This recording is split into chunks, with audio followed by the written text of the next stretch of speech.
KFC স্টাইলে chicken fry করবো, তাই মুরগি ভালো করে কেচিয়ে নিছে।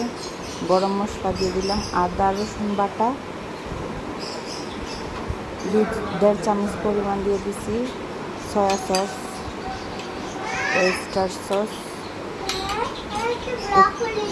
একটু লবণ,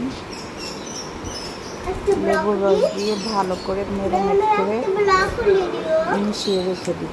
ভালো করে মাখাতে হবে, মশলা যাতে সব জায়গায় লাগে।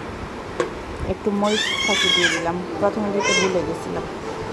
ময়দা নিয়ে নিচ্ছি, মরিচ গুঁড়া দিয়ে ভালো করে মাখিয়ে নিলাম। তারপর মাংসটাকে ভালো করে চেপে চেপে দিয়ে দিলাম। তারপর পানির মধ্যে দিয়ে ভিজিয়ে নিয়েছি। পরে আবার ভালো করে মাংসটা মাখায় ভাজতে দিয়ে দিলাম গরম তেলে।